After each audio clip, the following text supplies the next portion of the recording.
ओम नमो भगवते वासुदेवाय। आप सभी का हमारे YouTube चैनल पर हार्दिक स्वागत है। आज पूर्णिमा के दिन आइए सुने श्री सत्यनारायण भगवान की कथा और आरती। शास्त्रों में बताया गया है कि सत्यनारायण व्रत कथा का पाठ करने से व्यक्ति को 1000 यज्ञ करने के बराबर पूर्ण फल की प्राप्ति होती है। सत्यनारायण भगवान व्रत कथा में भगवान विष्णु के सत्य स्वरूप के बारे में बताया गया है। इस व्रत का पाठ करने से घर में सुख समृद्धि का वास होता है और भगवान विष्णु की कृपा सदैव बनी रहती है। इसलिए कथा को आप पूरा श्रद्धा और भक्ति के साथ अवश्य सुने। प्रेम से बोले श्री लक्ष्मी नारायण भगवान की जय हो। एक समय की बात है, नैमिषारण्य तीर्थ में शौनक आदि 88,000 ऋषियों ने श्री सूत जी से पूछा, हे प्रभु, इस कलयुग में वेद विद्या रहित मनुष्यों को प्रभु भक्ति किस प्रकार मिल सकती है तथा उनका उद्धार कैसे होगा। हे मुनि श्रेष्ठ, कोई ऐसा तप बताइए जिससे थोड़े समय में ही पुण्य मिले और मनोवांछित फल भी मिल जाए। इस प्रकार की कथा सुनने की हम इच्छा रखते हैं। सर्व शास्त्रों के ज्ञाता सूत जी बोले, हे वैष्णव में पूज्य, आप सभी ने प्राणियों के हित की बात पूछी है, इसलिए मैं एक ऐसे श्रेष्ठ व्रत को आप लोगों को बताऊंगा जिसे नारद जी ने लक्ष्मी नारायण जी से पूछा था और लक्ष्मीपति ने मुनि श्रेष्ठ नारद जी से कहा था।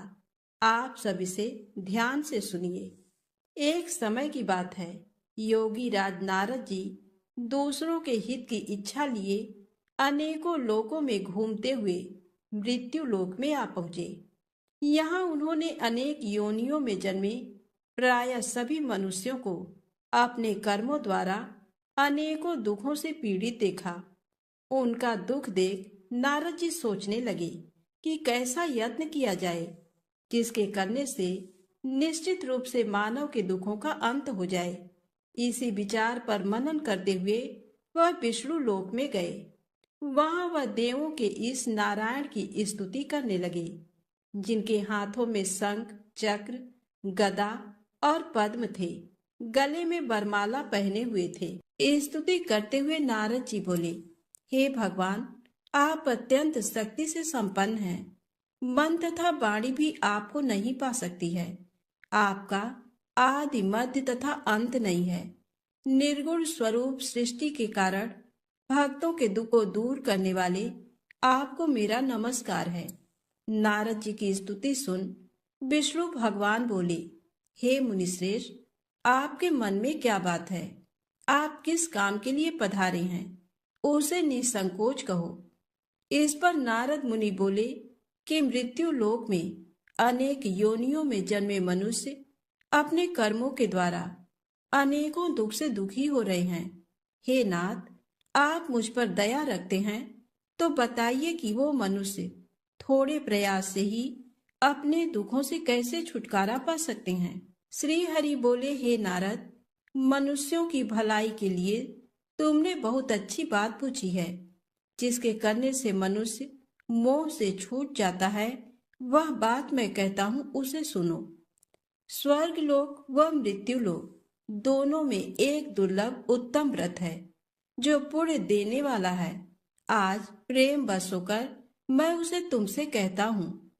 श्री सत्यनारायण भगवान का ये व्रत अच्छी तरह विधान पूर्वक करके मनुष्य तुरंत ही यहाँ सुख भोग कर मरने पर मोक्ष पाता है। श्री हरि के वचन सुन नारद जी बोले कि उस व्रत का फल क्या है और उसका विधान क्या है। ये व्रत किसने किया था? इस व्रत को किस दिन करना चाहिए? हे प्रभु, सभी कुछ विस्तार से बताएं। नारद की बात सुनकर श्री हरि बोले, दुख व शोक को दूर करने वाला ये व्रत सभी स्थानों पर विजय दिलाने वाला है। मानव को भक्ति व श्रद्धा के साथ शाम को श्री सत्यनारायण की पूजा धर्म परायण होकर ब्राह्मणों व बंधुओं के साथ करनी चाहिए। भक्ति भाव से ही नैवेद्य, केले का फल, घी, दूध और गेहूं का आटा सवाया ले। गेहूं के स्थान पर साठी का आटा, शक्कर तथा गुड़ लेकर वह सभी भक्षण योग्य पदार्थों को मिलाकर भगवान का भोग लगाएं। ब्राह्मणों सहित बंधु बांधवों को भी भोजन कराएं। उसके बाद स्वयं भोजन करें। भजन कीर्तन के साथ भगवान की भक्ति में लीन हो जाएं। इस तरह से सत्यनारायण भगवान का ये व्रत करने पर मनुष्य की सारी इच्छाएं निश्चित रूप से पूरी होती हैं। इस कलिकाल अर्थात कलयुग में मृत्यु लोक में मोक्ष का यही एक सरल उपाय बताया गया है। सूत जी बोले, हे ऋषियों, जिसने पहले समय में इस व्रत को किया था उसका इतिहास कहता हूँ, ध्यान से सुनो। सुंदर काशीपुरी नगरी में एक अत्यंत निर्धन ब्राह्मण रहता था। भूख प्यास से परेशान वह धरती पर घूमता रहता था। ब्राह्मणों से प्रेम करने वाले भगवान ने एक दिन ब्राह्मण का वेश धारण कर उसके पास जाकर पूछा, हे विप्र, नित्य दुखी होकर तुम पृथ्वी पर क्यों घूमते हो? दीन ब्राह्मण बोला, मैं निर्धन ब्राह्मण हूँ, भिक्षा के लिए धरती पर घूमता हूँ। हे भगवान, यदि आप इसका कोई उपाय जानते हो तो बताइए। वृद्ध ब्राह्मण कहता है कि सत्यनारायण भगवान मनोवांछित फल देने वाले हैं, इसलिए तुम उनका पूजन करो। इसे करने से मनुष्य सभी दुखों से मुक्त हो जाता है। वृद्ध ब्राह्मण बनकर आए सत्यनारायण भगवान उस निर्धन ब्राह्मण को व्रत का सारा विधान बताकर अंतर ध्यान हो गए। ब्राह्मण मन ही मन सोचने लगा कि जिस व्रत को वृद्ध ब्राह्मण करने को कहा गया है मैं उसे जरूर करूंगा। ये निश्चय करने के बाद उसे रात में नींद नहीं आई। वह सवेरे उठकर सत्यनारायण भगवान के व्रत का निश्चय कर भिक्षा के लिए चला गया। उस दिन निर्धन ब्राह्मण को भिक्षा में बहुत धन मिला, जिससे उसने बंधु बांधवों के साथ मिलकर श्री सत्यनारायण भगवान का व्रत संपन्न किया। भगवान सत्यनारायण का व्रत संपन्न करने के बाद वह निर्धन ब्राह्मण सभी दुखों से छूट गया और अनेक प्रकार की संपत्तियों से युक्त हो गया। उसी समय से ये ब्राह्मण हर माह इस व्रत को करने लगा। इस तरह से सत्यनारायण भगवान के व्रत को जो मनुष्य करेगा वह सभी प्रकार के पापों से छूटकर मोक्ष को प्राप्त होगा। जो मनुष्य इस व्रत को करेगा वह सभी दुखों से मुक्त हो जाएगा। सूत जी बोले कि इस तरह से नारद जी से नारायण जी का कहा हुआ श्री सत्यनारायण व्रत को मैंने तुमसे कहा। हे विप्रो, मैं अब और क्या कहूँ? ऋषि बोले, हे मुनिवर, संसार में उस विप्र से सुनकर और किस किसने इस व्रत को किया, हम सब इस बात को सुनना चाहते हैं। इसके लिए हमारे मन में श्रद्धा का भाव है। सूत जी बोले, हे मुनियों, जिसने इस व्रत को किया है वह सब सुनो। एक समय वही विप्र धन व ऐश्वर्य के अनुसार अपने बंधु बांधवों के साथ इस व्रत को करने को तैयार हुआ। उसी समय एक लकड़ी बेचने वाला बूढ़ा आदमी आया और लकड़ियां बाहर रखकर अंदर ब्राह्मण के घर में गया। प्यास से दुखी वह लकड़हारा उनको व्रत करते देख विप्र को नमस्कार कर पूछने लगा कि आप ये क्या कर रहे हैं तथा इसे करने से क्या फल मिलेगा, कृपया मुझे भी बताएं। ब्राह्मण ने कहा कि सब मनोकामनाओं को पूरा करने वाला ये सत्यनारायण भगवान का व्रत है। इनकी कृपा से ही मेरे घर में धन धान्य आदि की वृद्धि हुई है। विप्र से सत्यनारायण व्रत के बारे में जानकर लकड़हारा बहुत प्रसन्न हुआ। चरणामृत लेकर वह प्रसाद खाने के बाद वह अपने घर गया।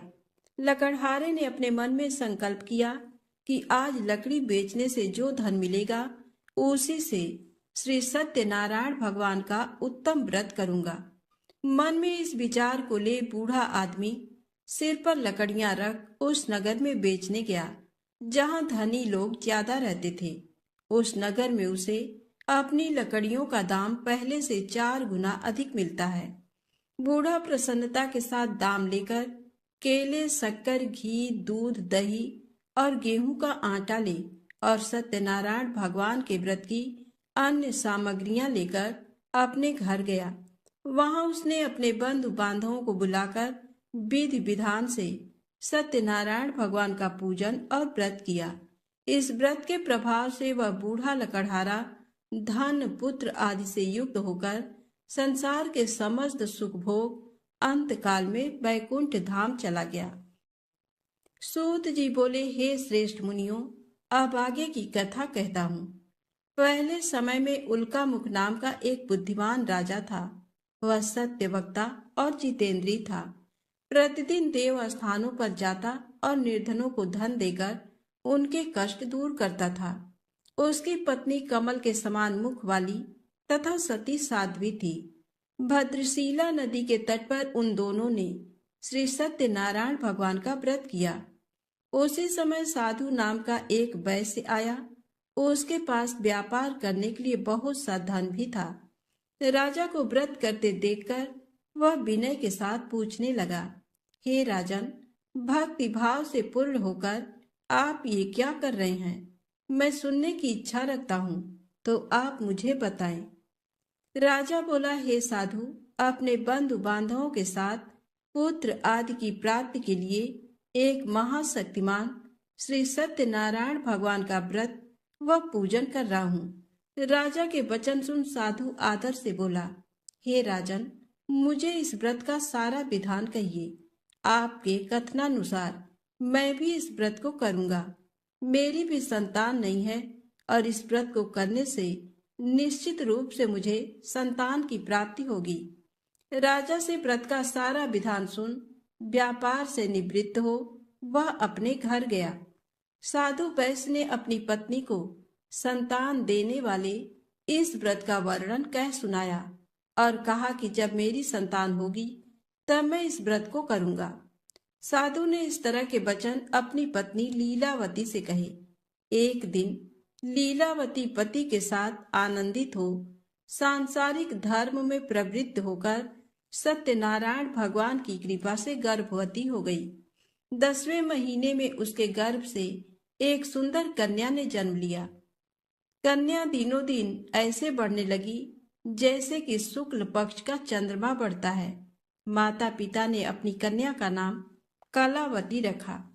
एक दिन लीलावती ने मीठे शब्दों में अपने पति को याद दिलाया कि आपने सत्यनारायण भगवान के जिस व्रत को करने का संकल्प किया था उसे करने का समय आ गया है। आप इस व्रत को करिए। साधु बोला कि हे प्रिय, इस व्रत को मैं उसके विवाह पर करूंगा। इस प्रकार अपनी पत्नी को आश्वासन देकर वह नगर को चला गया। कलावती पिता के घर में रह वृद्धि को प्राप्त हो गई। साधु ने एक बार नगर में अपनी कन्या को सखियों के साथ देखा तो तुरंत ही दूत को बुलाया और कहा कि मेरी कन्या के योग्य वर देखकर आओ। साधु की बात सुनकर दूत कंचन नगर में पहुंचा और वहां देखभाल कर लड़की के सुयोग्य वणिक पुत्र को ले आया। सुयोग्य लड़के को देख साधु ने बंधु बांधवों को बुलाकर अपनी पुत्री का विवाह कर दिया। लेकिन दुर्भाग्य की बात ये कि साधु ने अभी भी श्री सत्यनारायण भगवान का व्रत नहीं किया। इस पर श्री भगवान क्रोधित हो गए और श्राप दिया कि साधु को अत्यधिक दुख मिले। अपने कार्य में कुशल साधु बनिया जमाई को लेकर समुद्र के पास स्थित होकर रत्नसारपुर नगर में गया। वहां जाकर दामाद ससुर दोनों मिलकर चंद्रकेतु राजा के नगर में व्यापार करने लगे।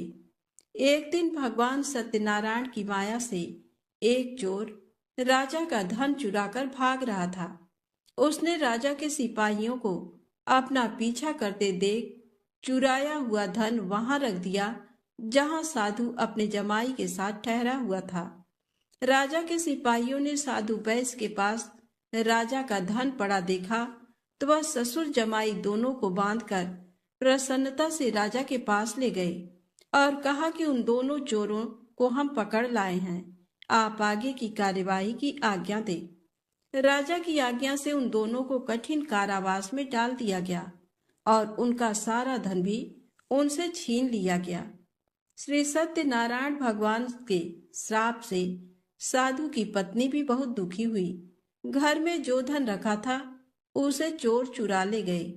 शारीरिक तथा मानसिक पीड़ा व भूख प्यास से अति दुखी हो अन्न की चिंता में कलावती ब्राह्मण के घर गई। वहां उसने श्री सत्यनारायण भगवान का व्रत होते देखा। फिर कथा भी सुनी। वह प्रसाद ग्रहण कर रात को घर वापस आई। माता ने कलावती से पूछा कि हे पुत्री, अब तक तुम कहाँ थी? तेरे मन में क्या है? कलावती ने अपनी माता से कहा, हे माता, मैंने एक ब्राह्मण के घर में श्री सत्यनारायण भगवान का व्रत देखा है। कन्या के वचन सुन लीलावती भगवान के पूजन की तैयारी करने लगी। लीलावती ने परिवार व बंधुओं सहित सत्यनारायण भगवान का पूजन किया और उनसे वर मांगा कि मेरे पति तथा जमाई शीघ्र घर आ जाएं। साथ ही ये भी प्रार्थना की कि हम सबका अपराध क्षमा करें।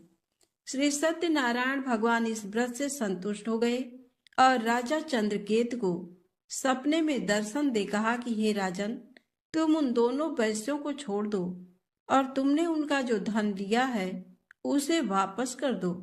अगर ऐसा नहीं किया तो मैं तुम्हारा धन, राज्य व संतान सभी को नष्ट कर दूंगा। राजा को ये सब कहकर वह अंतर ध्यान हो गए। प्रातःकाल सभा में राजा ने अपना सपना सुनाया। फिर बोले कि वणिक पुत्रों को कैद से मुक्त कर सभा में लाओ। दोनों ने आते ही राजा को प्रणाम किया। राजा मीठी वाणी में बोला, हे महानुभाव, भाग्यवश ऐसा कठिन दुख तुम्हें प्राप्त हुआ है, लेकिन अब तुम्हें कोई भय नहीं है। ऐसा कह राजा ने उन दोनों को नए वस्त्र आभूषण भी पहनाए और जितना धन उनका लिया था उससे दुगुना धन वापस कर दिया। दोनों वैश्य अपने घर को चल दिए। श्री सत्यनारायण व्रत कथा का तीसरा अध्याय संपूर्ण। बोलिए श्री सत्यनारायण भगवान की जय।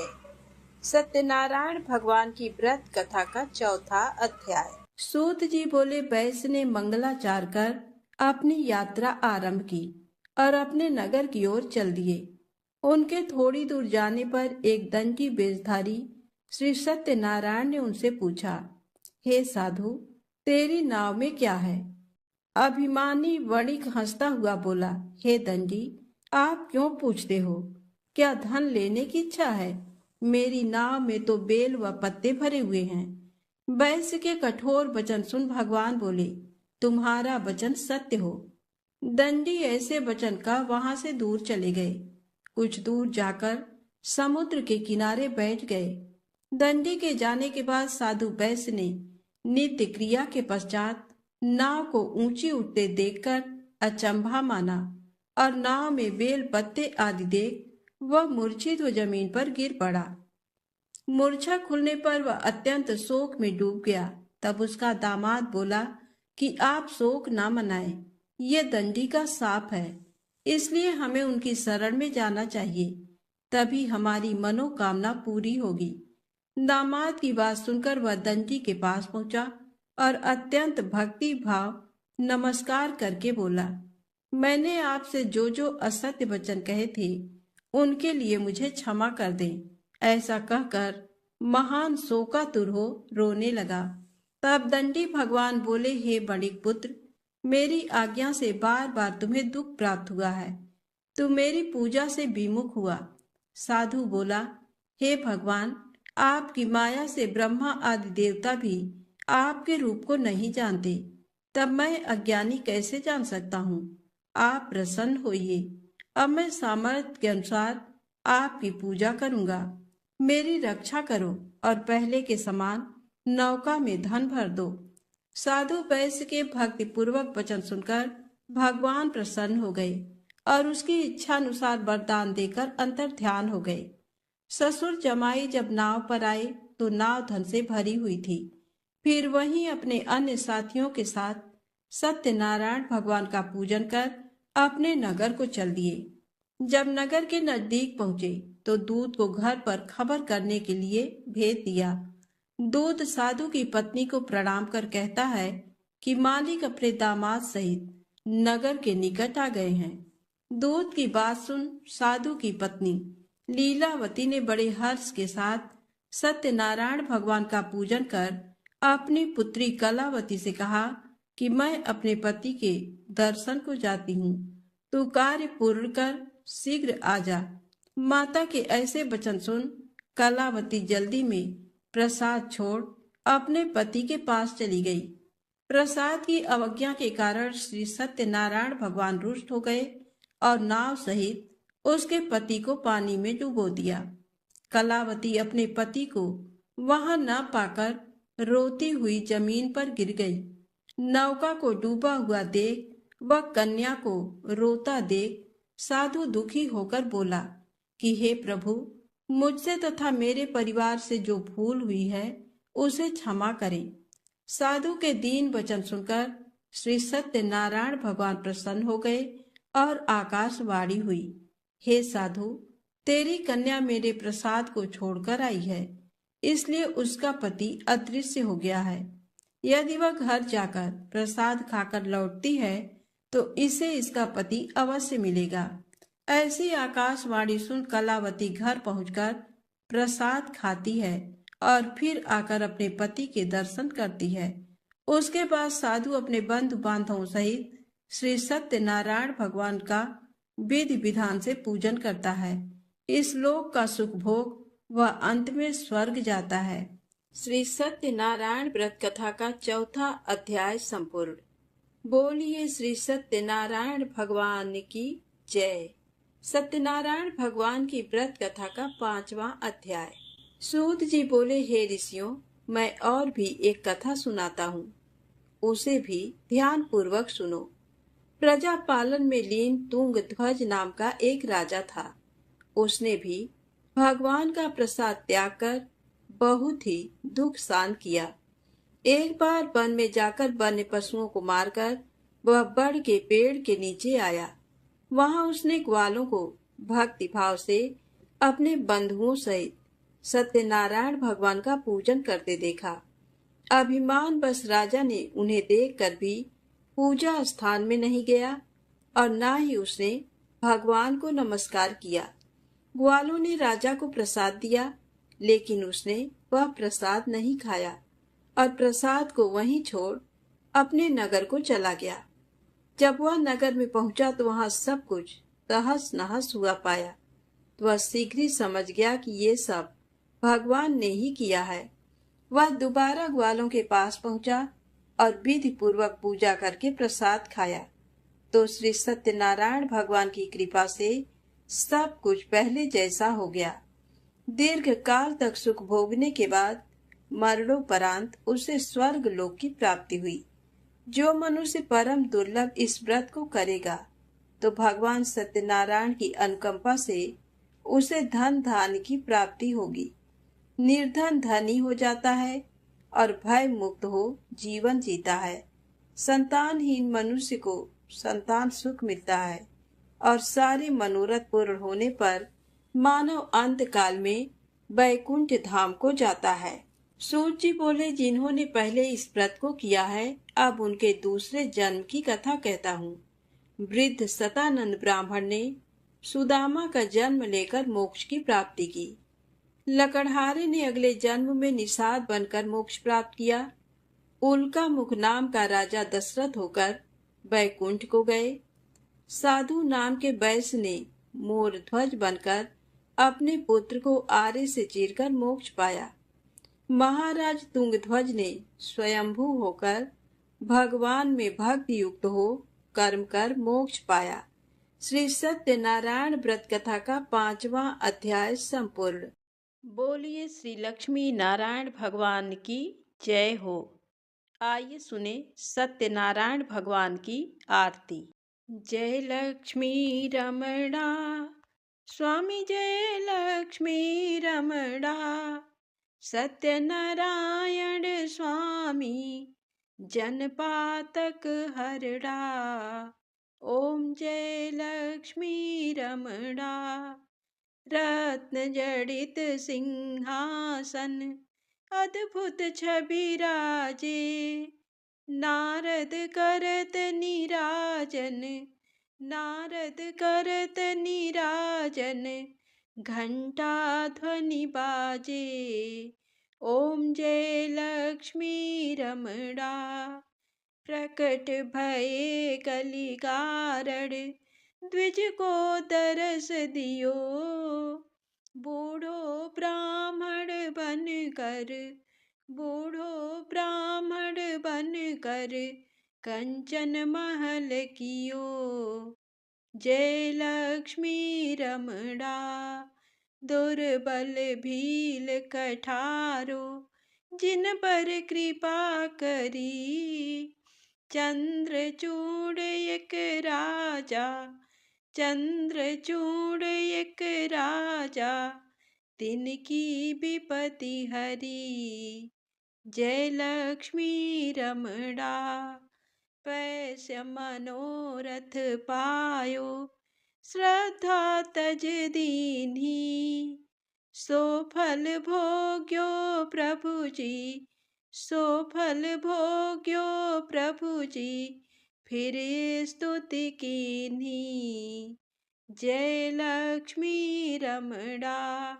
भाव भक्ति के कारण, छिन छिन रूप धर्यो। श्रद्धा धारण कीन्ही, तिनको काज सर्यो। जय लक्ष्मी रमणा। ग्वाल बाल संग राजा, वन में भक्ति करी। मन वांछित फल दीन्हो, मन वांछित फल दीन्हो, दीन दयालु हरि। जय लक्ष्मी रमणा। चढ़त प्रसाद सवायो, कदली फल मेवा। धूप दीप तुलसी से, धूप दीप तुलसी से, राजी सत्य देवा। जय लक्ष्मी रमणा। सत्यनारायण जी की आरती, जो कोई नर गावे। तन मन सुख संपत्ति, मन वांछित फल पावे। जय लक्ष्मी रमणा। जय लक्ष्मी रमणा। स्वामी जय लक्ष्मी रमणा। सत्यनारायण स्वामी, जन पातक हरड़ा। जय लक्ष्मी रमणा। बोलिए श्री लक्ष्मी नारायण भगवान की जय।